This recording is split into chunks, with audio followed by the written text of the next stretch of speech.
de 12 años no está preparada físicamente para ser madre. Para eso existe el aborto terapéutico desde 1920, que ante la posibilidad de que una mujer esté en riesgo su vida, su propia vida, en un embarazo, haya la posibilidad de interrumpirlo. Y lo que el Congreso está intentando hacer a través de un proyecto de ley es decirle a las niñas de 12 años, usted tiene que tenerlo. ¿En qué cabeza cabe algo así? Ameirí Ortiz, directora general de la ONG Acción por Igualdad, está con nosotros y quizás ella lo explique mejor que yo para ver si podemos entendernos respecto a este, creo, proyecto de ley desatinado. Pero ella nos lo dirá. Ameirí, ¿cómo le va? Qué gusto conversar con usted. Muy buenas noches, bienvenida. Gracias por estar con nosotros. Muy buenas noches, Carlos, y muy buenas noches con todas las personas que están siguiendo el espacio. Efectivamente, lo que mencionas es una de las grandes problemáticas que estamos atravesando como sociedad. Este Congreso parece ignorar la problemática de las mujeres, ignorar la problemática de las niñas, de las adolescentes que son víctimas de violencia sexual y que son sometidas a embarazos forzosos que, como bien mencionas, ponen en riesgo no solo su vida, sino que también expone el derecho a la salud, que tiene que ser entendido también de manera integral, ¿no? La salud física y la salud mental. Y someter a las infancias a embarazos forzosos es algo que como sociedad no debiéramos permitirlo. Ameirí, pero también es verdad que una mujer que tomó la decisión de ser madre y cuyo embarazo se complicó y cuya vida también corre peligro, tiene hoy el aborto terapéutico y lo tiene desde 1920, reglamentado hace 8 años, como una fórmula para que prevalezca la vida de la madre, porque la vida de la madre, que es tan importante y es tan vital, ¿no es cierto?, este proyecto de ley la pone a la misma altura del embrión. Y yo creo que ahí se produce un debate jurídico importante, Ameirí.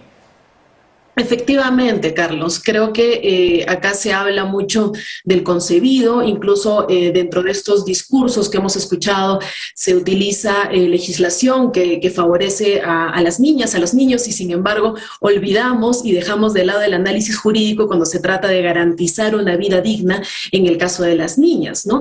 Hay algo que tú mencionas que es importante sobre este debate jurídico y muchas veces se coloca y se pone en ponderación como si se tratara de la vida del concebido, del feto versus un capricho de las mujeres, y creo que ese es un análisis totalmente errado. Acá estamos hablando de vida versus vida, ¿no? Estamos hablando de la vida del concebido que efectivamente tiene derechos, pero que también estamos hablando de una vida independiente, de una vida que no solo estamos hablando de un aspecto biológico, sino también de la historia de esa propia niña, de esa propia mujer que tiene otros derechos adicionales que le son obstaculizados para ejercerlos cuando son sometidas a estos embarazos que ponen en riesgo su salud y su propia vida.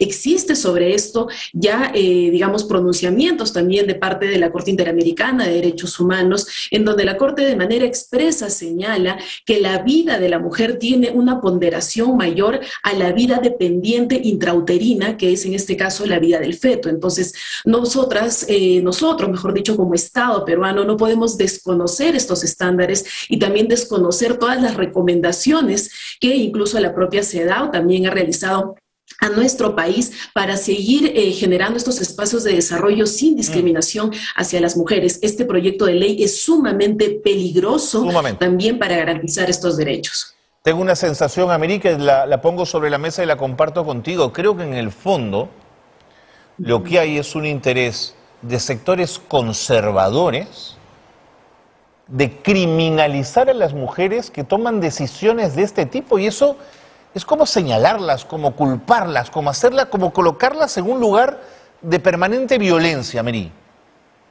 Efectivamente, dentro de los discursos que escuchamos, que en este caso también está encarnado en este proyecto de ley, pero que también podemos visibilizarlo con la recién aprobada Ley 31.498, que impide la impartición de la educación sexual integral en las escuelas, que permitiría que las infancias conozcan sus cuerpos, conozcan sus derechos, que identifiquen los hechos de violencia sexual. Entonces, digamos, y que exista intervención de dogmas religiosos religiosos, como bien mencionas, genera también una violación al principio de laicidad del Estado que debe de estar tomado en cuenta en toda la impartición de políticas públicas.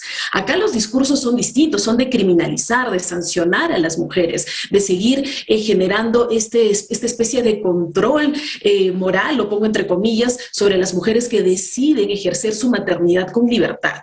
Y no podemos permitir esto, ¿no? Estamos retrocediendo, estamos volviendo al parecer al medioevo y creemos que acá también existe una, como bien mencionaba, una falta de respeto a los principios constitucionales de cómo se deben promulgar las políticas públicas, porque las esferas religiosas tienen que mantenerse en dichas esferas y hay que tener un respeto a la libertad de fe, y eso implica respetar a todas las formas de creencia y no imponer dogmas religiosos en políticas que tienen que ser de garantía para todos y todas, ¿no? Y esto es algo sumamente peligroso que estamos identificando en nuestra sociedad.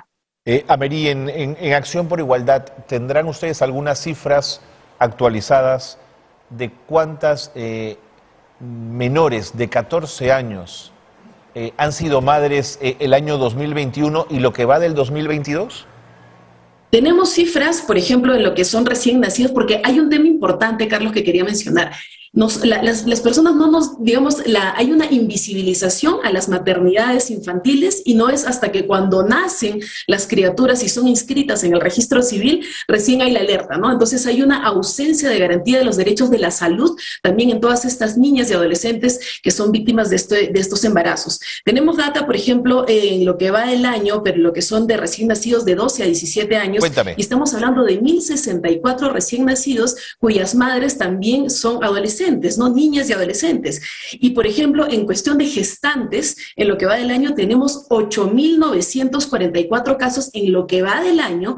Y, por ejemplo, ¿cómo cerramos el año pasado, el 2021? Estamos hablando de una cifra sumamente alarmante, de 21.904 casos. Más de 21.000 niñas y adolescentes se han convertido en madres. ¿Por qué? Porque existe todavía ciertos prejuicios para garantizar sus derechos y no someterlas a embarazos forzosos. Ya también existen pronunciamientos a nivel de estándares internacionales que señalan que la maternidad infantil es tortura.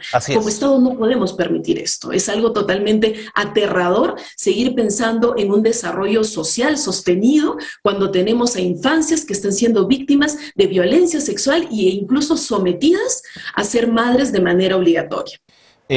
Amiré, porque te he estado confundiendo el nombre en toda la conversación. Amiré, perdóname, por favor. Me suele pasar. ¿Los números que estás manejando son números MINSA? Sí, son números efectivamente del portal de salud. Sí. De acuerdo, digamos, para que nadie diga que se los inventaron las ONGs de mujeres y estas cosas raras, ¿no es cierto? ¿Son datos MINSA, son datos reales?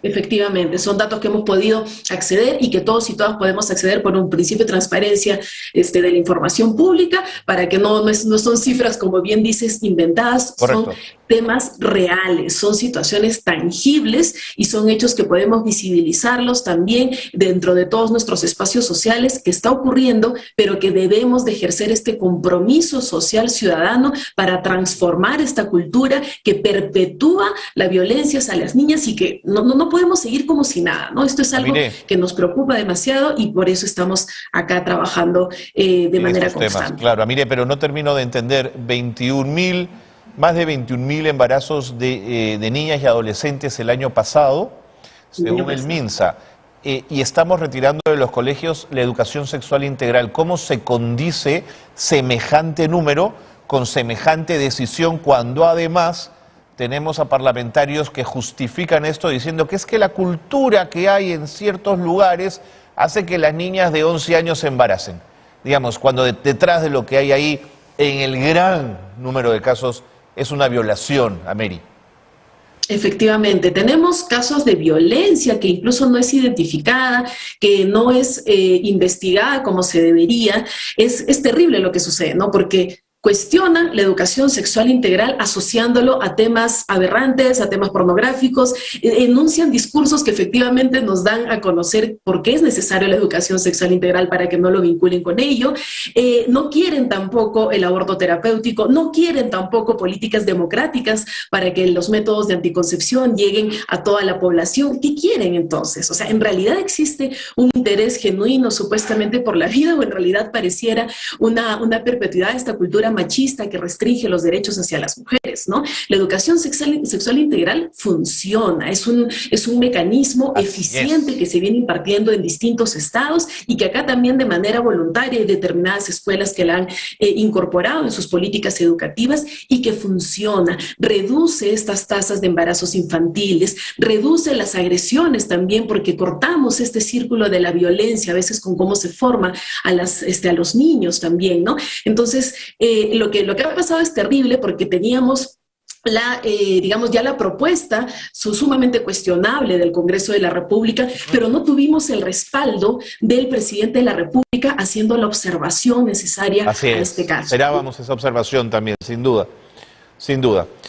Amire, el tiempo me ha ganado, pero creo que has graficado clarísimamente el problema y veremos qué pasa con este proyecto de ley. Ojalá que se quede a nivel de comisión, que no pase.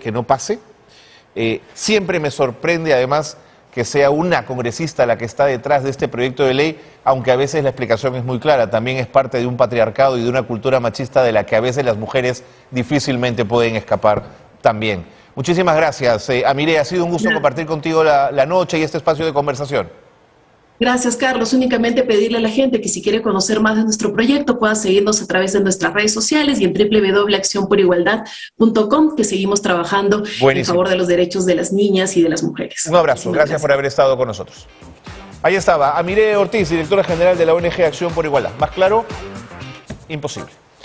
Tengo que irme a la pausa con ustedes, pero al regresar hablaremos un poco de arte disruptivo, visual, potente. Quédense con nosotros en Rimachi, no se vayan.